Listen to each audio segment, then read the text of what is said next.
Você chegou a ver as entrevistas com o Skylab, não? Eu vi, cara. O Skylab é sensacional. Queridos, entrando no ar aqui pelo canal do Conde, mais uma entrevista aqui. Tenho o prazer de receber hoje o Vinícius Carvalho, grande pesquisador, grande texto aí das redes sociais, escreveu bastante nesses últimos dias. A gente vamos fazer um encontro toda segunda, né, Vinícius, para a gente abrir a semana? Uhum. Tá Pode ser fechado na isso? segunda.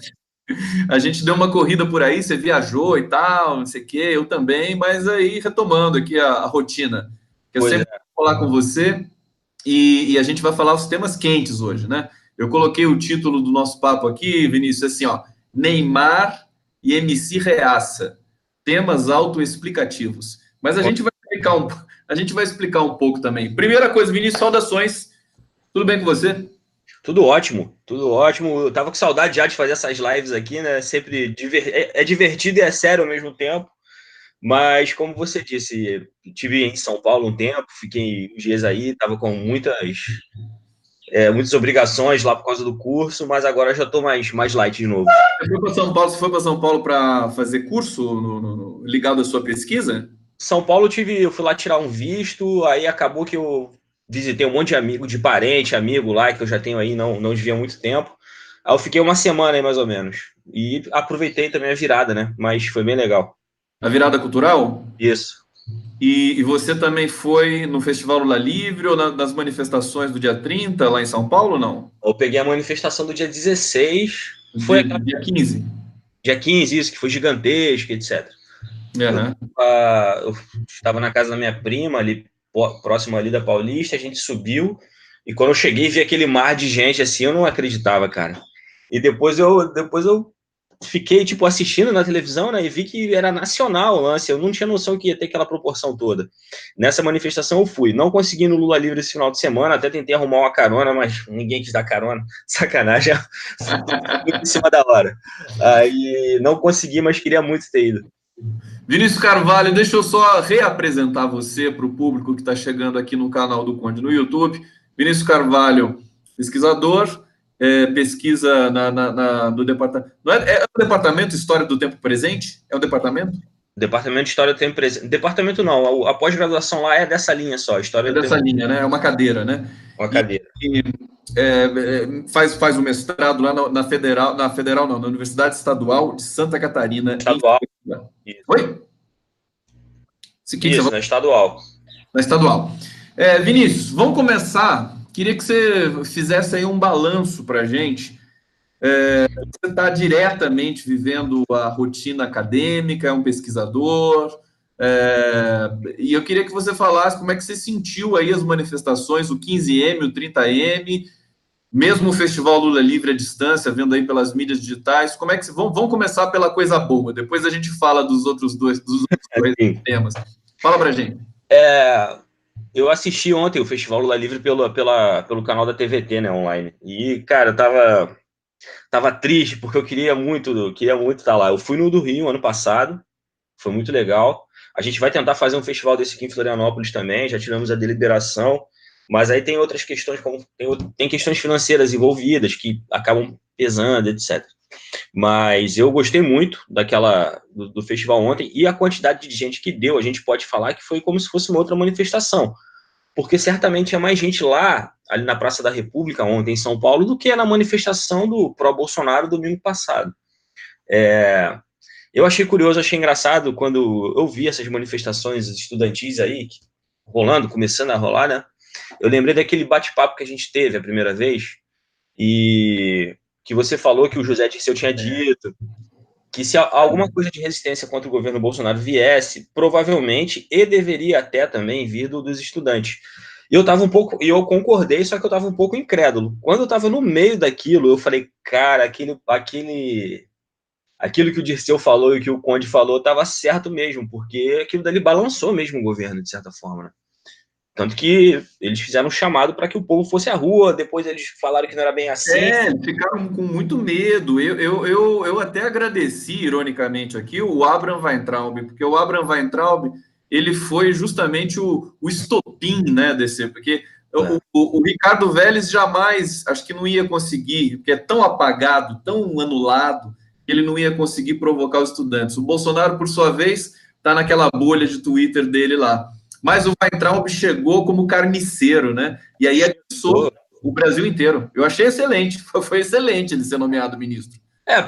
Nesse aspecto foi excelente porque ele balançou todo mundo, né? Agora, eu tenho muito medo dele, cara, porque como aquela deputada lá que eu nem sou muito fã dela, uma deputada de São Paulo também não vou dar o nome para não fazer propaganda gratuita. Uma novinha. Mas... Eu sei quem é. Mas ela falou uma coisa interessante. Ela falou que o problema do Weintraub é que ele tem poder de execução, né? Ele tem capacidade de execução. Eu estava conversando com uns amigos meus, já em São Paulo, inclusive, e os caras são economistas, porque o Weintraub é economista, na verdade. E, assim, dentro do mercado financeiro, da turma que o conhece, a galera, tipo, mesmo a galera de direita, mais conservadora e tal, ficou assustada com a indicação dele, porque nem no mercado financeiro ele é muito bem visto. Ele é tido como um cara meio doido, assim, meio explosivo demais, e as atitudes dele comprovam isso, né? Pois é. Eu acho que o governo está brincando, né, Vinícius? A impressão que eu tenho, eu até usei essa alusão, né? O Lula dizia, né, antes do golpe, né? Não se pode brincar com a democracia. Aí eles brincaram. Agora a impressão que eu tenho é que eles estão brincando de governar. O Brasil não suporta esse tipo de brincadeira, né? Ficam desfilando para lá e para cá. As declarações provoca, quer dizer, quem está no governo, né? A imprensa tradicional não se conforma, né? Quem está no governo precisa promover uma estabilidade política, né? É do interesse de quem está no governo que as coisas estejam, digamos, mais ou menos sobre... Não, eles são explosivos. Então a gente tem uma descompensação muito grande. Você quer comentar? Não, é assim, e tipo, o que a gente via mais ou menos nas marchas de junho de 2013, que quando tinha gente que era a favor, que era contra do campo da esquerda, eu sempre fui contra, apanhei, meu Deus do céu, como apanhei ali tomando porrada tanto no Facebook quanto na universidade, né, entre aspas. O bom, Vinícius, é que você não tem medo, né, cara? Pode bater. Você escreve o que tem de escrever mesmo, esse fim de papo. Não, os caras vêm, dão porrada, às vezes ficam rindo, pode bater, as costas são largas, cara, nem tem problema não. Cara, teve um post que eu fiz uma vez que viralizou, era todo mundo me xingando, mandando inbox, falando que ia me dar facada, que não sei o quê. Eu falei, irmão, dá meu endereço e tudo, ó, moro na rua tal, vem aqui então. Tipo, não é nada. Mas assim, cara, a gente tem que se acostumar a ser xingado. Acho que o melhor remédio é o deboche, né? Acaba sendo isso, não um deboche negativo, mas fazer o quê?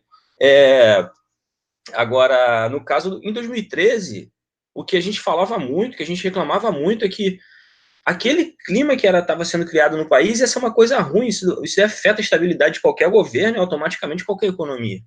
E o Bolsonaro não, o Bolsonaro viu que a única forma dele governar é assim, é continuar tensionando a sociedade. Agora, é um governo que brinca, é um governo escroto, né? Tipo, os caras dão declarações, uma mais pífias que a outra, preconceituosas, e fica por isso.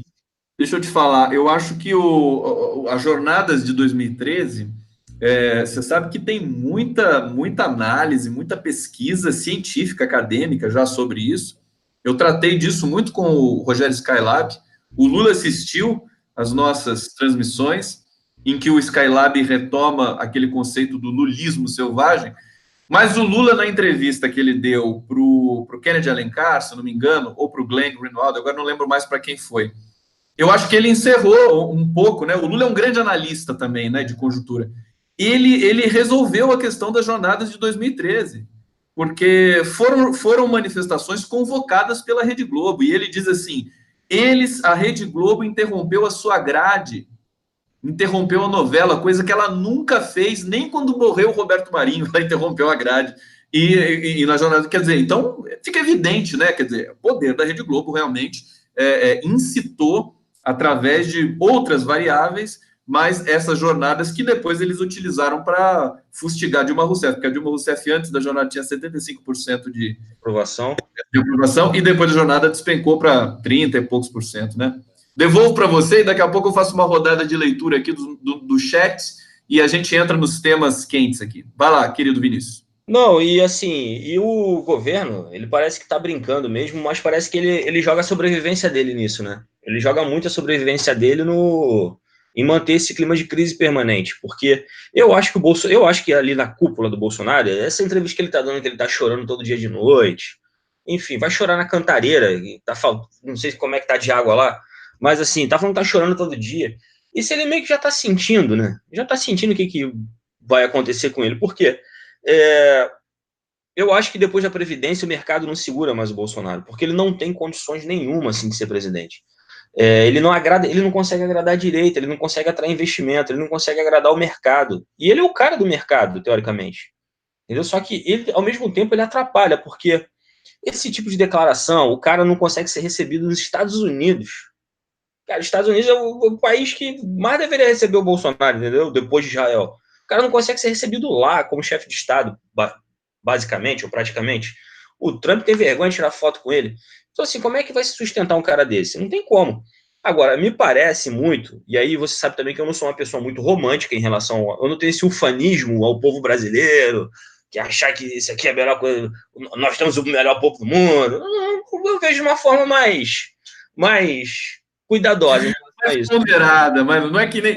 Eu sou entusiasmado, assim, né? É, eu sou calma aí, não é bem assim não, cara. A gente vê muita coisa ruim por aí também na rua. Mas aí, tipo, me parece que eles falam isso, essas idiotices, porque enquanto eles têm plateia, enquanto tem gente defendendo.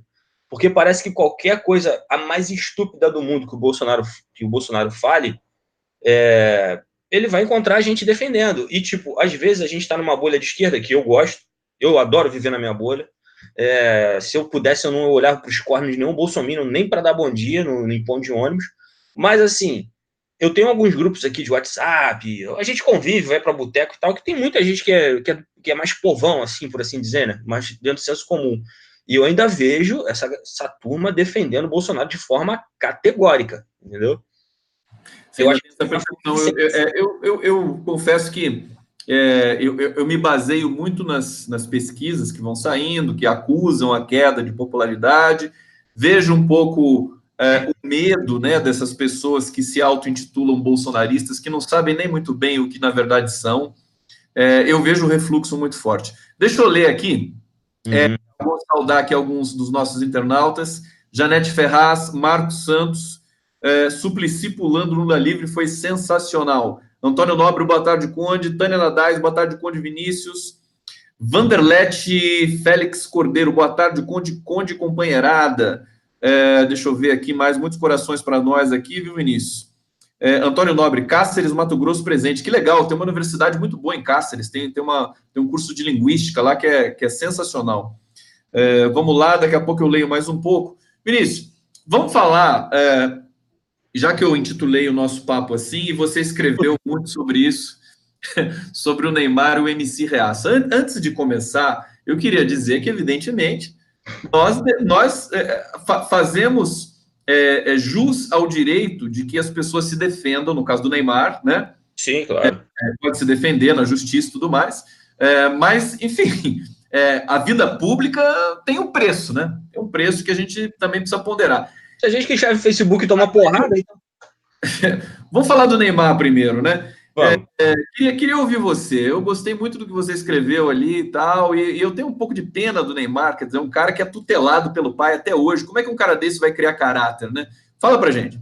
Até porque o pai dele também já é um mau caráter, né? Então, assim, tipo, aí já mistura tudo. Como eu falei no post meu aí, com perdão da palavra, um milkshake de merda, né? Tipo, você misturou o Bolsonaro, o pai do Neymar. Que criação que aquele moleque vai ter, entendeu? Quando era criança, né? Mas, enfim, ainda é uma criança de 28 anos de idade, como o René Simões disse há 10 anos atrás. Mas eu acho, assim, eu não.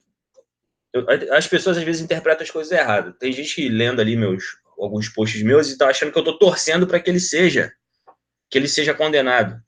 Cara, eu tô torcendo para que a menina de fato seja golpista, que nem estão falando. Porque é melhor uma tentativa de golpe num milionário, que nem ele, do que um cara violentar uma mulher, entendeu?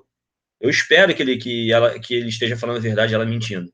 Mas o que eu quis dizer, óbvio, a, a linha ideológica que o Neymar defende é que defende com que pessoas sejam condenadas sem prova, entendeu?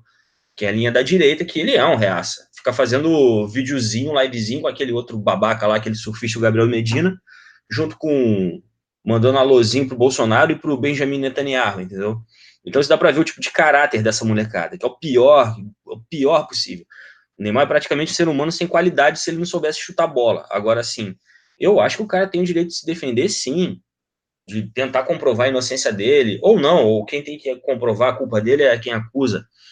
Mas o que eu quis dizer, o que eu tenho dito em relação ao Neymar, principalmente nesse caso, é que pelo comportamento dele ao longo dos anos, é verossímil, sim, que ele tenha tentado violentar a menina. Principalmente que a garota falou que ele chegou agressivo, bêbado, e as pessoas falam, mas ela estava num quarto de hotel com ele. Cara, isso não quer dizer nada. Eu posso estar no quarto de... Como se isso fosse a coisa que define, né? Botou o cara no quarto do hotel, vai atrasar comigo, acabou. É a mesma lógica de falar assim que a mulher que usa mini saia quer ser estuprada. É a mesma lógica. Quer dizer, só Exatamente. que entrou no quarto de hotel quer ser estuprada também? Existem coisas, nos Estados Unidos eles têm um termo para isso, que é o date rape, que é quando o cara marca com a mulher e violenta a mulher. Existem casos de estupro entre marido e mulher, então, assim, não é uma coisa impossível, que nem o pessoal tá falando, não, a mulher é golpista, a mulher quis dar o golpe, tudo bem.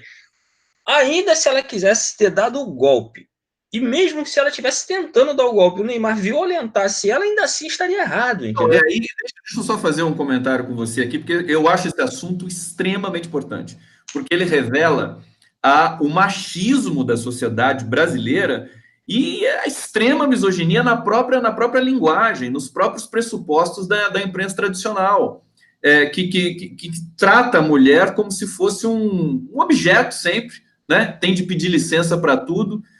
E aí eu acho que essa lógica que eles usam, que eles colocam, que eles insinuam, a gente sabe que ela teve marca de hematoma e tudo mais. Eu acho que precisa, em primeiro lugar, precisa apurar, mas tem de se tirar esse conjunto de pressupostos do século XIX, pelo amor de Deus. É uma coisa assim que realmente dá um pouco de vergonha de ver veículos como Estadão, Folha e o Globo tratando essa situação e já criminalizando a mulher, né? E já criminalizando previamente, né? Nem sei o nome dela, acho que ainda está em sigilo, não sei isso, mas o Neymar depois expôs as fotos, agora deve estar dando depoimento para a polícia lá do Rio de Janeiro, porque também fez algo que também é ilegal, né? Exposição de fotos de outras pessoas. Fala para a gente, Vinícius, continua. Expôs foto nua da garota, expôs nome, expôs endereço do Instagram, apagou as deles, apagou as fotos dele, no caso, não mostrou o final da conversa. Ué, tem que mostrar a conversa toda, então. E outra, ele fez uma coisa que foi extremamente errada, que é partir para a opinião pública. Ela, desculpa, ela na opinião pública, ela já está entrando como culpada, como golpista, como vagabunda, um monte de coisa. E é a forma como as pessoas estão tratando. O Neymar, né, já entra na opinião pública como o menino de ouro da seleção brasileira. Entendeu? E não o menino de ouro da seleção brasileira como eram os jogadores dos anos 70, que tinham uma carga de preconceito, não tinha 1% da riqueza que esses caras tinham. Não, é um menino do marketing, entendeu? Assim, horroroso. E o que tá me irritando muito também, muito, eu acabei de excluir um comentário agora ofensivo agora no meu Facebook, porque eu também não, assim, eu não ganho para escrever. Se eu tô escrevendo no Facebook, porque eu gosto. Mas então, o mínimo que eu admito, que eu exijo ali é um pouco de respeito. Então, se o cara quer discutir, debater, as portas estão abertas, educadamente. Se o cara já chega fazendo acusação, eu excluo mesmo o comentário. O que acontece? Tem um setor da esquerda que está se apressando para defender o Neymar. Parece que eles estão recebendo para defender ele. O Neymar gente, olha só, o Neymar é muito bem amparado por advogado. Qualquer advogado do Neymar é muito bem pago. Vocês não precisam de receber para isso, ou defender ele de graça. Os caras ficam falando que o fato de você apontar o comportamento do Neymar, você está dizendo que isso é você agir como a direita, esses caras não estão entendendo. Essa gente de esquerda que está falando isso não está entendendo nada, Gustavo. Nada do que está acontecendo na sociedade. Não está entendendo o perigo que é o discurso que cultural que cria o comportamento de caras como o Neymar, ou como essas duplas sertanejas aí, o Vitor e Léo, que um dos caras lá deu o bico na barriga da mulher grávida, entendeu? Uns 3 anos atrás. A galera não tá entendendo que o bolsonarismo é um fenômeno cultural também. Evidentemente, o bolsonarismo está impregnado nesse tema do Neymar. Eu Exatamente. queria lembrar o seguinte também, né? A gente, quando o Neymar apareceu no Santos, pô, naquela época eu ainda acompanhava o futebol. Hoje eu não acompanho mais, porque realmente eu criei repulsa desse ambiente no Brasil, né? Que é Rede Globo, FIFA, cartolagem e os jogadores também, né? Então eu criei repulsa. Não tenho mais condições de. Eu era São Paulino, agora não sei mais, não sou mais São Paulino. Mas a gente torcia, o cara jogava bem, tal, era interessante no Santos, ali no começo do Santos e tudo mais. Mas agora, nessa Copa do Mundo, nessa de 2018, o cara só se jogou, tanto que fizeram muitos memes dele, né? O Kaikai e tudo mais, né? Então, o cara que simula falta o tempo todo. Deu soco no torcedor semana passada. Oi? Deu um soco no torcedor do Paris Saint-Germain semana passada. Não, eu não estou nem acompanhando agora, a lista vai aumentando, né? E você vê que naquela época eu até escrevi um artigo sobre o Neymar, porque assim, o cara é tutelado pelo pai até hoje, ele não responde, ele não lida com jornalista, é tudo personal stylist. Então é uma situação eu tenho pena dele, justamente, porque é um garoto que, né, ele está barrado, né? Na psicanálise é preciso você confrontar o seu pai, né, simbolicamente, para você chegar a algum lugar na vida e ser um sujeito. Ele não fez isso até hoje. Não, e tem aquela coisa muito escrota dele também, que é os parças do Neymar. O cara vai pra Copa do Mundo, leva cabeleireira, aí leva 18 amigos, aí os caras ficam lá infernizando, botando funk lá no treino da seleção. Cara, assim, dá vontade de. Que saudade da União Soviética, cara. Que saudade. Puta que pariu. Muito bom. Que saudade, cara. Então botar o Kusai Hussein pra ser o treinador da seleção brasileira, entendeu? Acabou a palhaçada, Neymar. Tipo, mas assim, o que eu percebo que a galera não tá compreendendo nas críticas ao Neymar, eu não sou do área do direito, mas a gente faz muita leitura que o direito utiliza no campo da história. É a questão cultural, que isso tem que ser rechaçado, independente do Neymar ser inocente ou culpado, não é isso que está em jogo. O comportamento do Neymar tem que ser rechaçado, é isso que a esquerda não entendeu. É isso que a galera não está entendendo. Eu não quero saber se ele violentou ou não. Aliás, quero. Se ele violentou, quero que ele seja preso. Agora, sim, eu não quero saber da vida particular dele. Agora, o comportamento desse tipo de gente, foi essa linha cultural, comportamental dessa juventude que levou o Bolsonaro à presidência. E é isso que as pessoas não estão entendendo. Então, eu não estou querendo dizer, ou aqui, nem aqui contigo, nem quando eu escrevo alguma coisa, ou sacaneio ele, que eu sacaneio muito ele também no Facebook.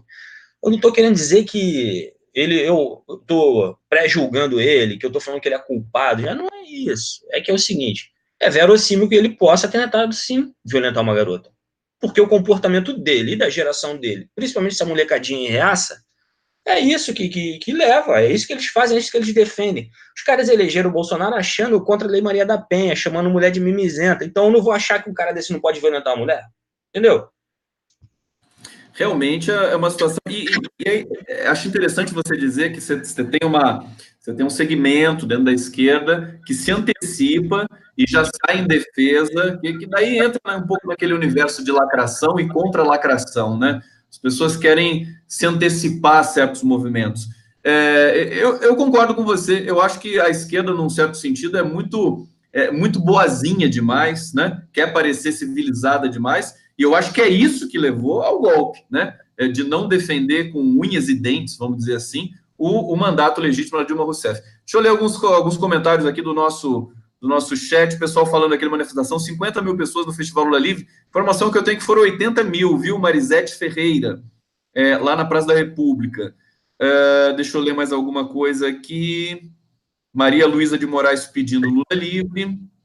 Cátia Silene dizendo Itajaí, conheço, Criciúma, Tubarão, Imbituba, Itapará, Floripa, minha amada Laguna. Vamos avançar mais um pouco. Projeto a destruir para entregar Lula livre, o nick Lula livre aqui. Vinícius, vamos passar para a questão do MC Reaça. Eu queria ler um trecho do seu texto aqui, para a gente situar aqui, né? Aí você diz assim, né? E aí, esquerda namastê, já começou a puxar a corrente de oração pelo fascista lá, o tal de Thales Volpe, o MC Riaça, que se matou.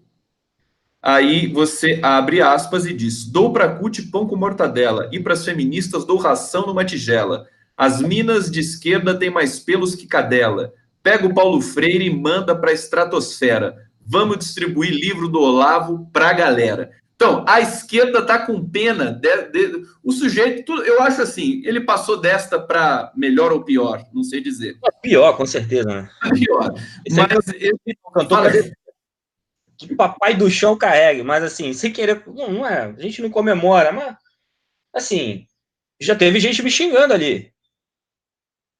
Tu viu? Eu vi, e a mim também. E era gente que não era de direita.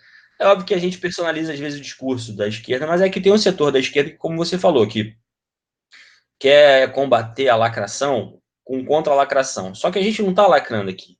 Não é essa a questão. A questão é um guia de como a gente deveria melhorar o nosso comportamento, porque a gente está vivendo um período fascista. Falar que não estamos vivendo é uma maluquice, cara.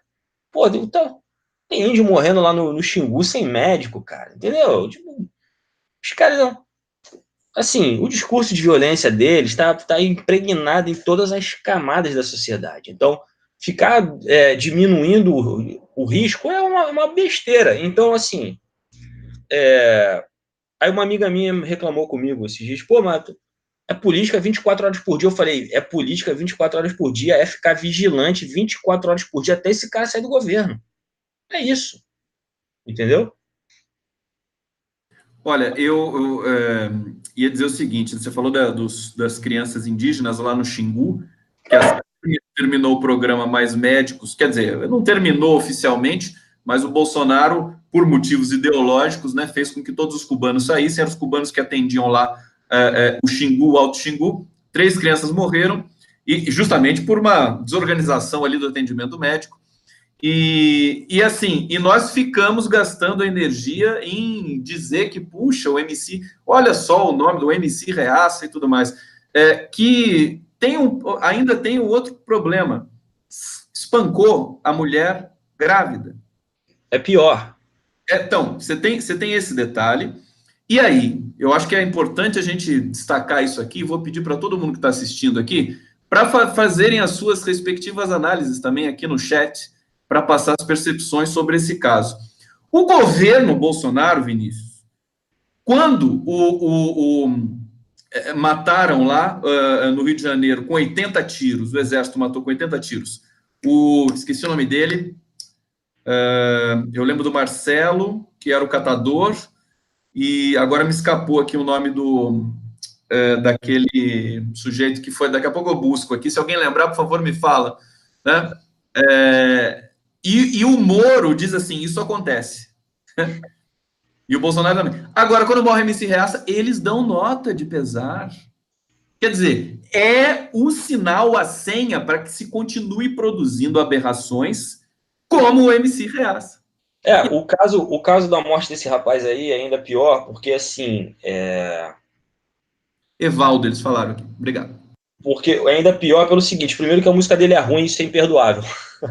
Mas assim. Cara, me causa nojo, me causa repulsa ter que falar isso. Ter que falar nesse tipo de situação, porque o cara, ele não espancou a namorada dele, ele espancou a amante porque ela contou para ele que estava grávida. E o cara achou que tinha matado a mulher, essa amante, ligou pro pai dele, que estava numa festa com a esposa dele, a esposa mesmo, contou o caso e pediu pro pai e para a esposa que, caso a criança sobrevivesse, o que ele tinha feito, para que ainda cuidassem da criança. E se matou em seguida. Suicídio é uma coisa muito séria. Ninguém não pode brincar com isso. Eu acho que já estão falando que é a segunda maior causa de morte por jovens no mundo hoje. Mas ninguém está debochando da morte de ninguém. Eu só estou falando o seguinte: nesse caso, para mim, já vai tarde. Porque ele é um cara que, pelas músicas dele, se você vê os vídeos dele na internet, ô Conde, se tô eu e você passando na Avenida Paulista em dia de passeata fascista deles lá, esses caras, se eles tivessem oportunidade, eles iam me matar a gente. Eu não sou obrigado a ser solidário com gente que quer me matar, não. É isso que a esquerda não está entendendo ainda, entendeu?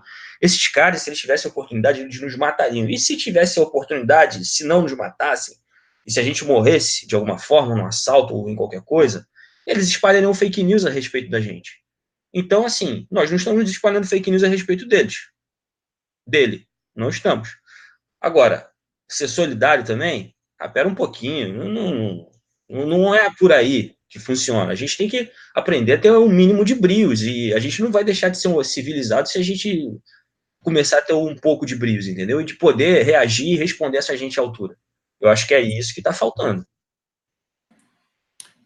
Perfeitamente, Vinícius Carvalho. Deixa eu retomar aqui. Eu queria ler, antes de encerrar o assunto do MC Reaça, você acabou de escrever uma croniquinha do cidadão chegando lá nos finalmente, né? Meu Deus, não acredito, nossa, Ustra, 11h11. Deixa eu te dar um abraço. O MC Reaça está chegando lá no inferno. Né? Nem acredito que estou te conhecendo, sabia? Amém. Amém, rapaz, aqui é o inferno. Mas eu fico muito feliz que você seja meu fã.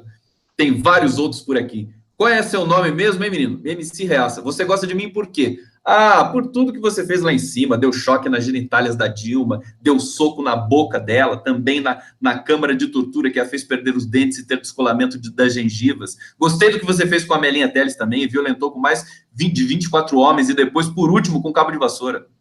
Mas o seu preferido mesmo era quando você enfiava rato nas vaginas daquelas vagabundas. KKK. Tudo mimizenta. Glória a Deus.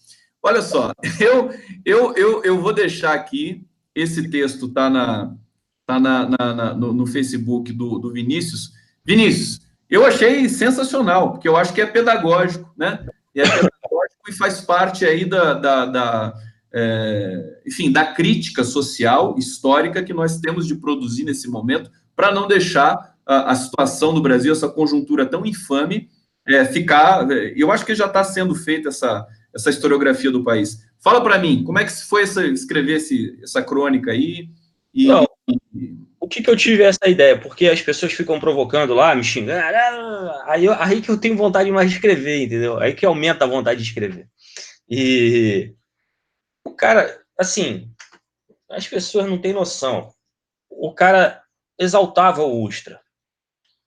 Gente, a gente não tá falando de Aécio Neves, 2014, com todos os defeitos que o Aécio Neves tinha e tem. A gente não tá falando do Fernando Henrique Cardoso. A gente não tá falando do Henrique Meirelles ou da Marina Silva. A gente tá falando de um cara que ganhou a eleição, que é o Bolsonaro, falando que ia fuzilar petista, entendeu?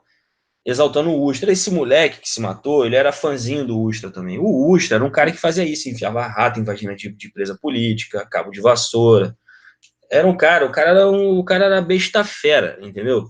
Então, ora, estão pedindo o quê? Respeito? É o cara que morreu, ele tem respeito pela vida humana que morreu, pela família. Agora, é óbvio, se esse cara é tão fã do Ustra, que ele conheça o Ustra lá no Além Vida, e será que vai ser... Porque como é que o cara pode ser fã de alguém que enfia rato no preso político, entendeu? É isso que eu não entendo, Gustavo. E aí depois, leiam a crônica do Vinícius, porque você vai falar que tem um dragão de Komodo ali no inferno, né? Ele vai enfiar uma coisa um pouco maior nele, para ele saber, porque ele gosta tanto, né? Mas aí não tem, não dá, às vezes eu canso, cara. Por isso que essa é boa, aqui nessa live a gente desabafa, entendeu? Não, muito bom. Não, eu acho que eu admiro muito o trabalho que você faz, Vinícius, porque você realmente não deixa pedra sobre pedra. Você vai na veia mesmo, faz autocrítica, porque eu acho que quando você critica a esquerda, é uma espécie de autocrítica também, porque é do nosso segmento. Oi? É uma crítica a mim também. Claro, é uma crítica. A gente tem de ter esse espírito. A esquerda sempre teve, a direita que não tem autocrítica. Então, eu acho importante, eu gosto muito de valorizar o que você escreve. Você é um dos textos preferidos meus. Eu leio muita coisa por aí. E quando eu leio o que você escreve, nesses temas cascudos, polêmicos, né, como foi o do Neymar e do MC Reaça, realmente eu fico muito feliz de ser seu amigo, em primeiro lugar. Obrigado. É recíproco. Enfim, de degustar um texto realmente, né, incisivo, né, com muita ironia, com muita qualidade narrativa.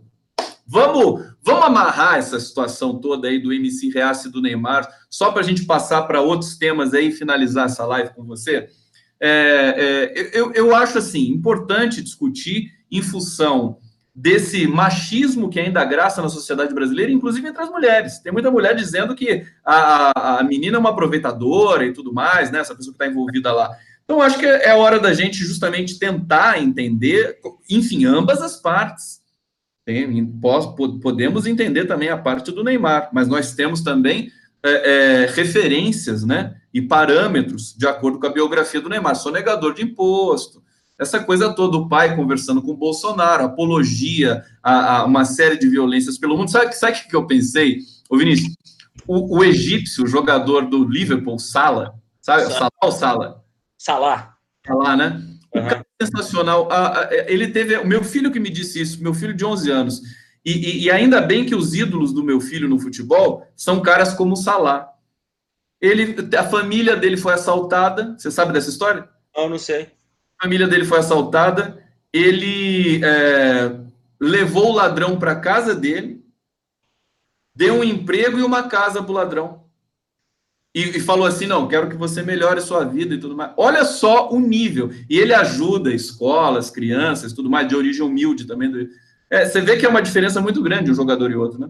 É uma diferença muito grande, mas assim, Gustavo, e não, eu acho que é uma questão mais grave, porque no Brasil, a maioria dos jogadores são de origem humilde, mas eu não sei o que está acontecendo com a cabeça dessa rapaziada, que a grande maioria bota a primeira moeda no bolso e já se torna reacionária, entendeu?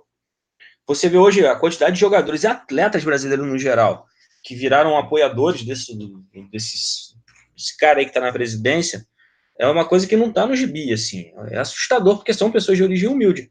Agora, eu não conhecia essa história do Salah, sensacional. É incrível. Agora, o que eu acho que a gente tem que amarrar nessa questão, eu gosto muito de bater na tecla, porque eu gostava muito de ler o Nelson Rodrigues. O Nelson Rodrigues ele se auto-repetia muito. Ele repetia muito as frases e os bordões dele, que era para fixar na cabeça do leitor. Eu acho que a gente tem que repetir muito algumas coisas. Aconteceu o caso do Neymar, e em seguida aconteceu o caso do MC, que morreu.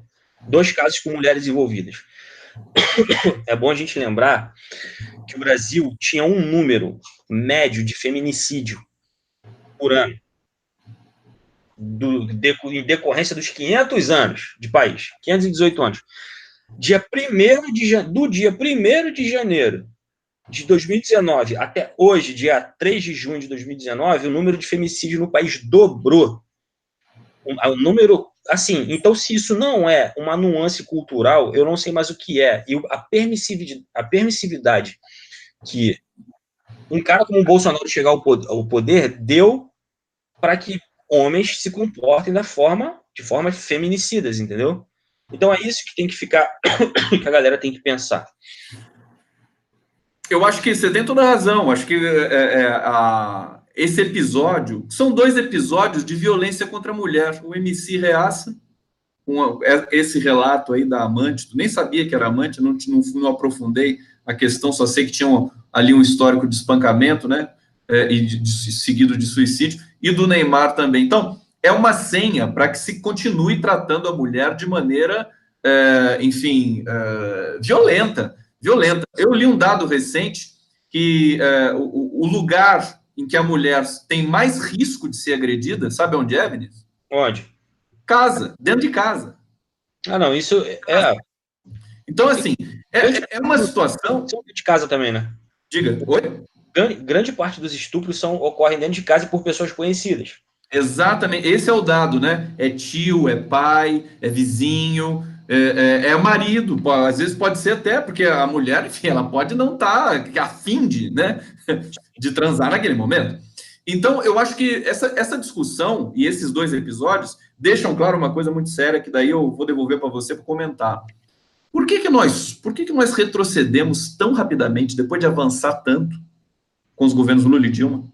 Que não era fácil também, né? A Lei Maria da Penha foi criada ali naquele momento justamente para para produzir um pequeno avanço, que não é nem um grande avanço, um pequeno avanço, porque você tem de mudar todo o parâmetro cultural de um país inteiro, que sempre aprendeu que mulher sabe, enfim, uma situação difícil, né, cultural para o brasileiro. O Lula viveu isso na pele. Ele via a mãe dele apanhado do pai, né? E é por isso que justamente ele diz isso em alguns depoimentos, que ele fez questão de fazer uma política para mulheres e trazer a mulher para o protagonismo da política brasileira. Eu queria que você falasse sobre isso, querido, sobre a mulher. Assim, eu acho que é uma coisa que a gente percebe, primeiro, como o Brasil retrocedeu de forma tão intensa, tão insana, eu acho que tem aquela questão e também ficou mais racista, se a gente, talvez as coisas estejam interligadas um pouco. Porque quando você começa a ter uma ascensão das políticas públicas, que começou a fazer a ascensão de pessoas negras e de mulheres, e começou a tentar equiparar salarialmente, óbvio que nem chegou perto de conseguir, mas tentou, fez leis de tentar de paridade de gênero, aprovou lei de cota, um monte de coisa assim. Me parece que isso vai causando um certo ranço nessa classe média, uma classe média que se comportava como elite no país, né? E isso causou esse tipo de ranço, me parece também. Mas, por outro lado,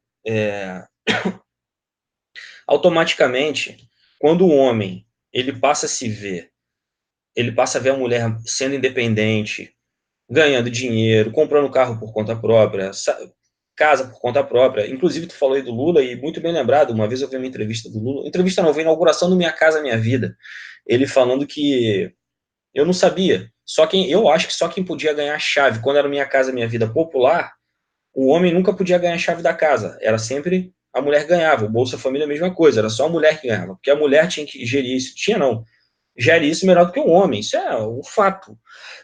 Quem morou em periferia, ou em bairro de classe média, vê isso nas famílias. Óbvio, existem exceções, mas são exceções que servem para confirmar a regra. Agora, me parece que quando teve essa ascensão de direitos e essa ascensão também, uma maior liberdade sexual que isso foi acontecendo, com o avanço das tecnologias, me parece que a molecada não reagiu bem, principalmente a molecada de classe média. Eles parece que perderam o poder de objetificação total da mulher, entendeu? Eu acho, não posso afirmar sobre esse caso, porque eu não sou um grande estudioso de gênero. Estudo o que tem que estudar para o mestrado, porque eu faço história. E a gente tem que estudar gênero também, mas não é a minha praia. Mas me aparenta muito ser isso que vem acontecendo. E outra coisa, no caso, em relação a esse tipo de violência, isso é uma questão cultural. A ascensão do Bolsonaro, a chegada do Bolsonaro lá, deu a permissividade. Os caras votaram nele sabendo que ia poder pegar a garotinha no baile, ou em casa, ou em festa, e botar no carro, e é isso aí, mulher, e tá no carro, e tá aqui, entrou, ajoelhou, tem que rezar, que era até aquele ditado horroroso antigo. Olha só, Vinícius, eu diria para você o seguinte, quer dizer, a senha começou com o golpe do Michel Temer. Quando o Michel Temer deu o golpe junto com o PSDB e o Aécio Neves e o Eduardo Cunha e toda aquela malta ali de Brasília, o Brasil já deu a senha para que se disparasse a violência contra todas as possibilidades, todas as minorias e todos os segmentos do Brasil. Você se lembra? A gente acabou de ter um massacre em Manaus, no presídio Anísio Jobim de Manaus, mais uma vez, 55 mortes. O que o Sérgio Moro, ministro da Justiça, diz? Poderia ter sido mais. Olha só a ideia de competência de um governo, né? Ele já está lamentando que não foi mais, né?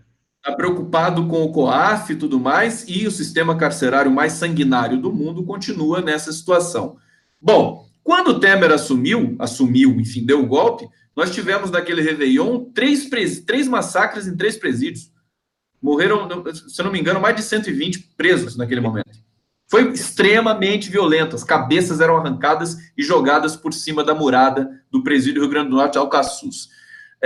E a violência contra a mulher explodiu, contra o negro explodiu também, contra a LGBT também explodiu a partir daquele momento. Não, isso aí a gente não falou LGBT hoje. Se fosse falar, deveria ter um programa só para falar, deveria ter uma live só para falar sobre isso. Eu vi coisas, Gustavo, no dia do que o Bolsonaro ganhou o primeiro turno, aqui, eu tava acompanhando aqui no centro de Florianópolis, eu vi coisas horríveis, parecia que eu estava na Alemanha em 1939. E a violência, primeiro, da galera de classe média ali do centro da cidade de Florianópolis era contra as transexuais que estavam com adesivo do Boulos, não era nem do Lula, do Boulos, do Lula, do Haddad. Verdade. Cara, jogaram uma bomba numa transexual. Que eu saí lá do diretório do PT, fui lá dar um abraço na turma do diretório do PSOL. Porque esse ano a gente meio que fez o PT e o PSOL rolou a trégua, né? Tipo, e tá começando a chover brabo aqui. Florianópolis é osso. Mas olha só. E, cara, tinha uma transexual lá que, enfim, tava lá também na comemoração, ou não comemoração, mas na confraternização. Não tinha nada que comemorar, Bolsonaro ele ganhou daquela forma. Cara, tacaram fezes na garota, tacaram bomba nela. Não nela, e nas outras pessoas, mas direcionado a ela. E aquilo ali eu vi, eu fiquei horrorizado. A gente teve que sair andando em grupo, eu e minhas amigas e meus amigos, até o ponto de ônibus, etc. Porque foi feia a coisa. Então, isso é uma coisa que me parece que é como se a classe média, que um setor da classe média, e da classe baixa elite também, que sempre foi racista, misógino, sempre pendeu ao fascismo, agora eles falam assim, não, vou tirar de esforra. É esse que parece que é o sentimento que está pairando na sociedade. É o sentimento de vingança, né?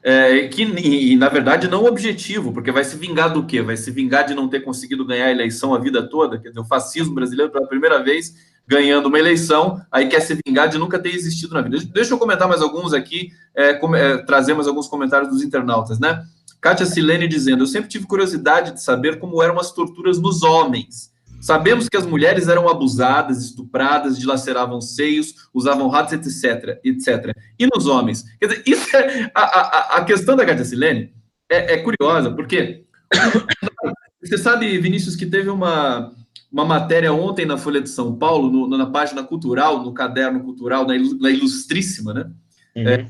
Sobre a obsessão fálica do Bolsonaro. Vários, né, psicanalistas, sociólogos e tal, comentando essa obsessão fálica, porque ele faz o sinalzinho para o japonês, ele fala de pinto, acho que o dia inteiro, né? Eu brinco que o cérebro do Bolsonaro, se você abrir do lado, vai ter um lado é uma metralhadora, do outro lado é um pinto gigante, assim, né? Dentro da cabeça dele, que é a única coisa que ele tem na cabeça. E aí é obsessão total.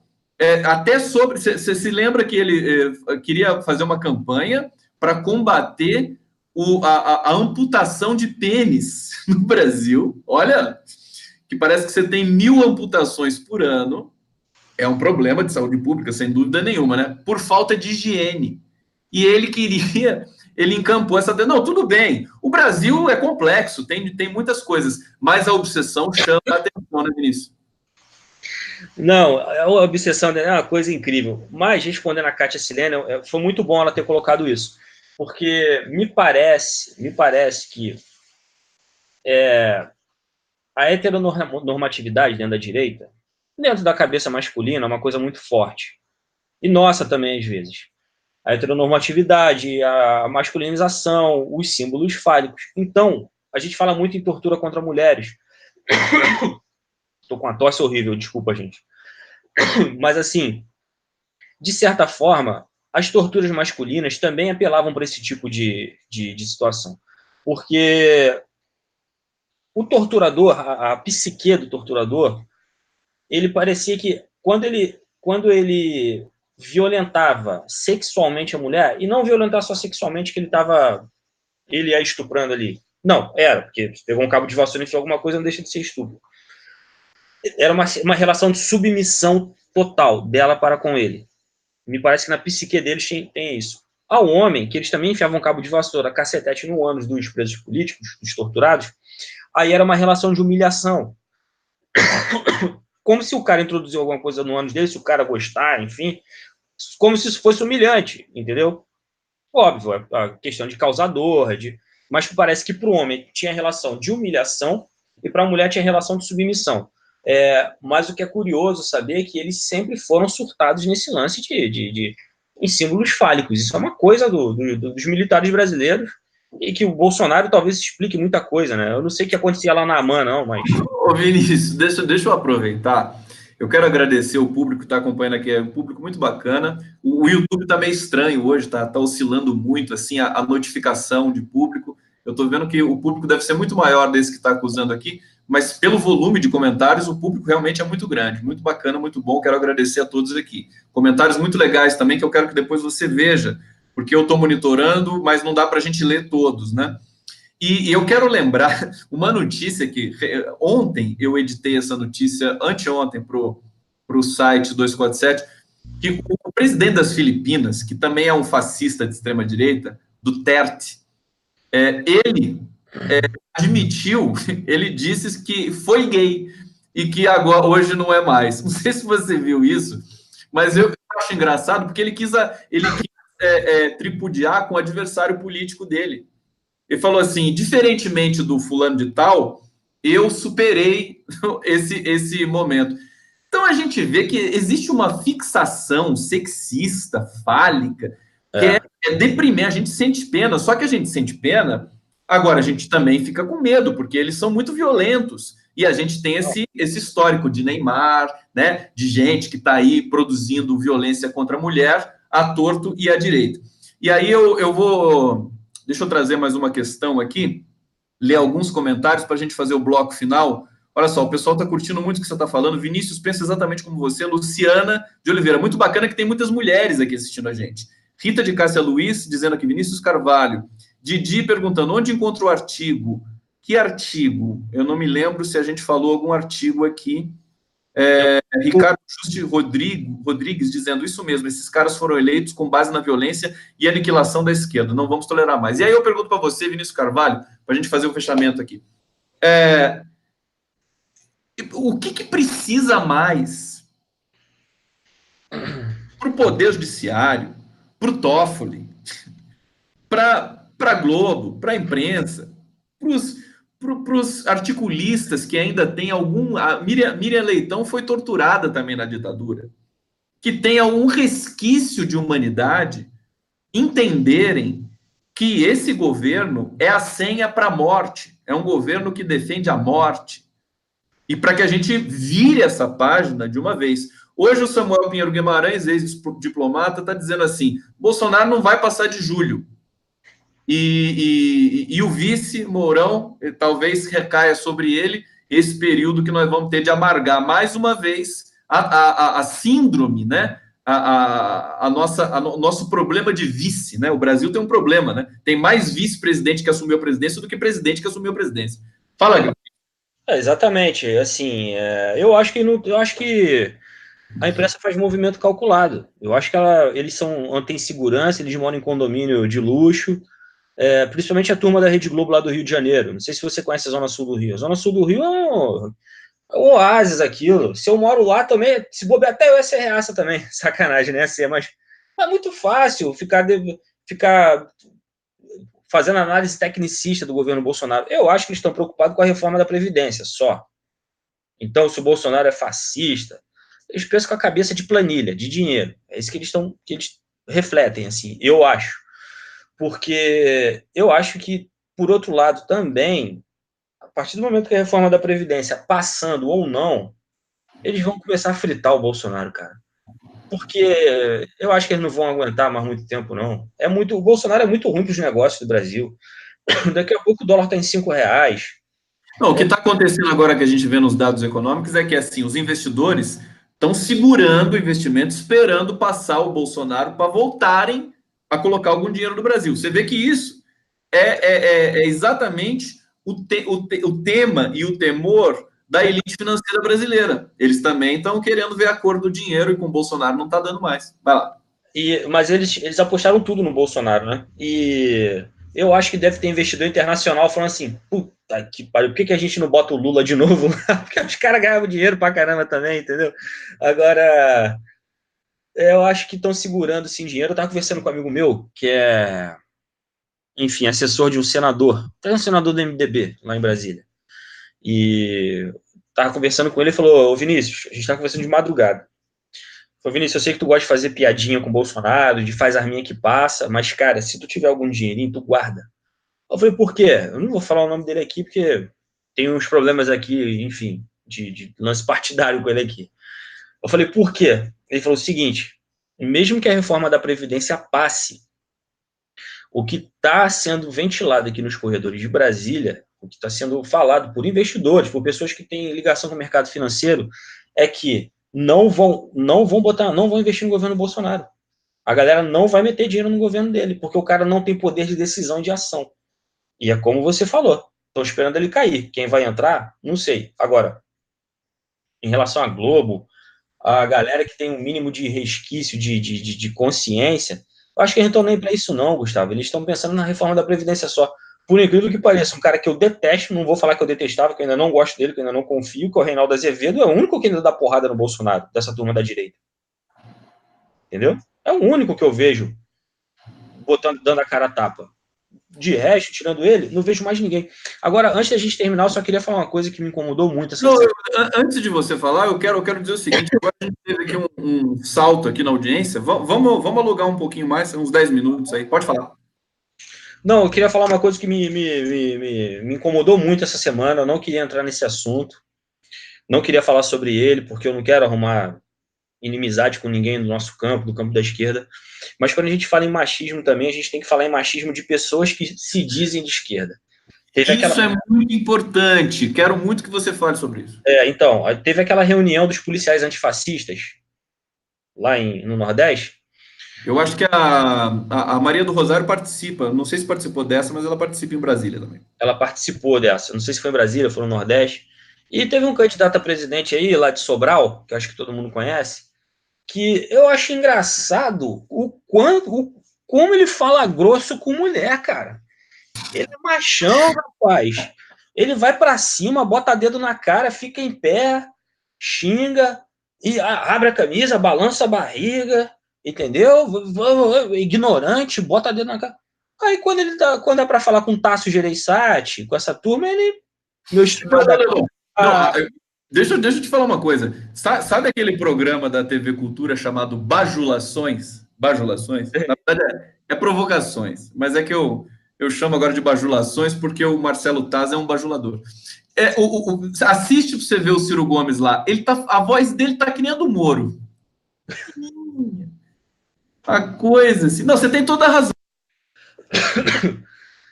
Cara, eu não sei, eu não sei qual é a estratégia dele, cara. Eu não sei o que deu na cabeça. E pior que eu defendi. Rapaz, eu gostava do Ciro, arrumei confusão dentro do PT por causa dele, com meu pai. Meu pai odiava o Ciro. Eu brigava com meu pai. Eu falei, não, pai, o Ciro não é isso tudo, não. Pô, o Ciro é gente boa. Tem que ouvir o Daí, né, cara? Pô, os caras.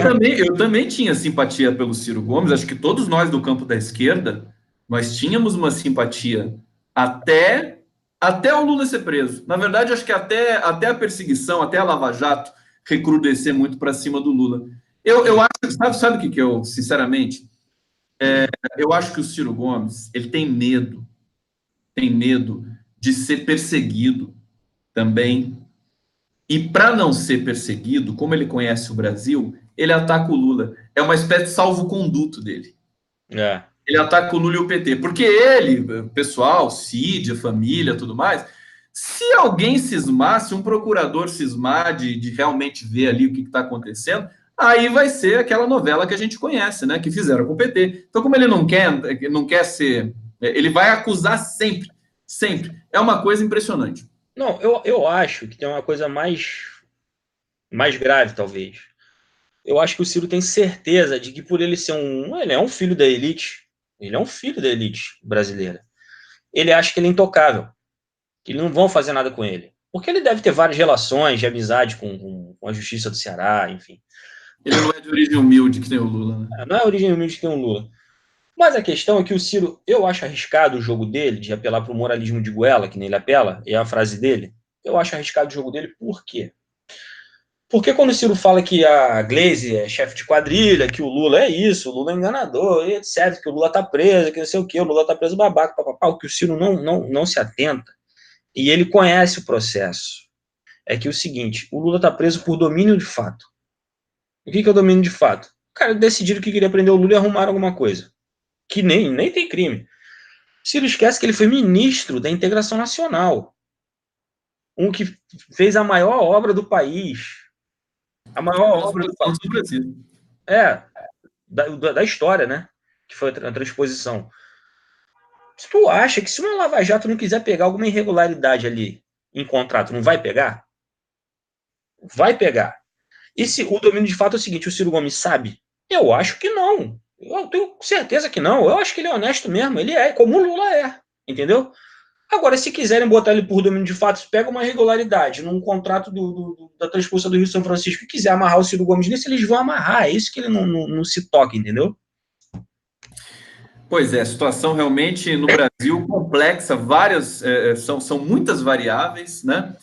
Acho que tem esse aspecto da esquerda que você pontuou bem. Acho que é preciso. E Vinícius, para fechar mesmo, vou falar o seguinte: momento para a esquerda é bom. Isso virou quase que um consenso. Por quê? Porque as bandeiras sociais estão do lado do campo progressista. Os estudantes estão mobilizados. Você tem uma manifestação marcada para o dia 14, que está potencializada. A micareta fascista foi um fracasso. Muita gente ainda respeita, dizendo assim, não, ele tem base social. Eu discordo, eu acho que a base está totalmente desfacelada. Eu acho que o que existe é ainda aquele sentimento difuso via milícia digital, WhatsApp, fake news, está tudo meio misturado ali ainda. Agora, isso aumenta a responsabilidade da esquerda, Vinícius. Eu queria que você falasse isso. A responsabilidade do segmento progressista em fazer desse momento, concretamente, um momento de ocupação dos espaços políticos públicos com vistas pragmáticas, por que não, as eleições de 2020 que estão chegando. Chega muito rápido. E a gente vai ver, certamente, um fenômeno nas eleições da prefeitura, porque não existe resultado nesse governo. Não tem resultado econômico, não tem resultado social, não tem resultado de segurança. Pelo contrário. O que você acha? É a insegurança jurídica, a insegurança estatal, a insegurança econômica, é total.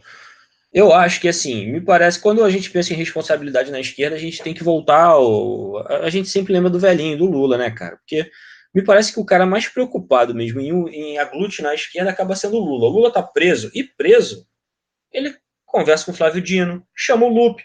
Não sei como é que tá lá dentro do PDT, mas deve estar rolando briga de facão lá. Porque o Lupe foi visitar o Lula e o Lupe gosta do Lula. E era possível gostar também. Tá conversando com o PSB, tá conversando com vários outros partidos. E isso me parece que é me parece que é uma senha, que é o seguinte, ó. Gente, se a gente ficar fazendo campanha como foi a de 2018, a gente não vai arrumar nada. Óbvio que a gente sabe como é que é a política municipal. Você mora em Caçapava, devem ter coligações bizarríssimas aí.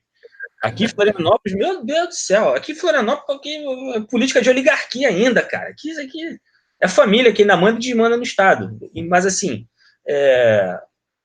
mas me parece que em algumas cidades, algumas capitais, alguns grandes centros urbanos, onde der, tem que ter aliança, tem que ter união. Eu acho que a responsabilidade passa por isso. Eu acho que a gente tem que ter responsabilidade discursiva também, que gente, tudo bem que a gente tem que fazer pauta mais jovem, a gente tem que fazer pauta dando voz para todas as minorias, etc. E tem mesmo. Isso está no nosso guarda-chuva. Mas a gente tem que tentar dialogar com os segmentos da sociedade que a gente perdeu. E que muitas vezes a gente vai ter que chegar para aquelas pessoas com discurso também econômico. A direita consegue isso de forma bizarra. Agora, é o nosso papel saber como nós vamos chegar, como nós vamos conseguir dialogar com a classe baixa, classe pobre, com trabalhador e trabalhadora, etc. E me parece que esse é o grande papel nosso hoje, é o nosso desafio, entendeu? É a gente dialogar e conseguir desmantelar essa coisa de WhatsApp, de fake news, de notícia falsa, mamadeira de piroca, etc. Grande Vinícius Carvalho, eu acho que isso está em curso, viu? Acho que esse processo, o start foi dado e agora, como eu disse para você, justamente acho que a gente está na mesma direção de querer que a esquerda seja responsável, digna, soberana, enfim, se você tem diferença e não quer fazer coligação, não faça. Mas eu sempre tive uma opinião assim, a esquerda é dividida por definição, e isso não é um problema. Isso é diversidade de opinião, de compreensão política. Quem só tem um discurso monocórdico é a direita. Então, quando dizem assim que a esquerda está dividida, eu sempre dizia assim, mas é óbvio que ela está dividida. E eu acho que, diferentemente do que as pessoas pensam, mas tem que unir, tem que unir. Eu acho que a diversidade ela promove mais densidade junto à população, com as devidas proporções. O PT é muito maior do que outros partidos, mas aí você une aonde? Você une nos segundos turnos da vida, ou então agora contra Bolsonaro, né? Justamente, acho que é o grande inimigo do país nesse momento. Querido, faça as suas considerações finais, que a gente está encerrando essa live aqui. Vinícius Carvalho, grande prazer conversar com você sempre. O prazer é meu, e eu tava com saudade já de fazer live contigo, é sempre muito legal, muito divertido e sério também, como eu falei, né, abrimos falando sobre isso, e agora vai ser toda segunda-feira, né? Vamos fazer toda segunda, às 5 horas? Por mim, o horário é esse. Se tiver algum percalço, alguma coisa assim, eu aviso antes, A gente mas muda. a priori toda segunda às 17, e é isso, eu acho que o papo hoje foi muito interessante, a gente falou sobre temas muito complexos e que tem muita gente que tem medo de falar, a gente não pode ter medo de falar. A gente não pode ter vergonha de falar sobre esses temas. A gente está falando sobre uma avalanche cultural de pessoas e de cara fazendo música que apoia o Bolsonaro, e jogador de futebol, e são pessoas que são exemplo para milhões de outras pessoas, milhares de outras pessoas, e a gente tem que ficar vigilante e combater isso, eu acho que no cerne. O cerne é na questão cultural. É quando você tem um amigo que tenta te mostrar um nude de alguma namorada, tu fala, cara, não, cara, ela mandou para você, entendeu? A gente tem que começar a tolher essas coisas do nosso lado. E eu acho que é isso que eu tiro muito hoje aqui da nossa live. E é isso, né? Lula livre, bola para frente e até a próxima semana. Grande Vinícius, um abraço muito grande para você aí, bom trabalho, boa semana para você. Eu quero agradecer e saudar todos que acompanharam aqui. Ó, o Mônica Mello está dizendo: Vinícius arrasa, ele arrasa mesmo, muito bom. Toda segunda 17, que massa, Zara Dutra falando aqui. E quero agradecer a todos e dizer que daqui a pouco eu estou aqui na minha live e às 19 horas. Hoje é a live dos 20 mil, tem 20 mil seguidores no Facebook. Quero celebrar isso aí junto com toda a comunidade. E depois eu faço a edição noturna lá do 247, vamos ter mais notícia também. E vida que segue. Grande Vinícius, um abraço e até a próxima, querido. Um abração, Gustavo. Tchau, rapaziada.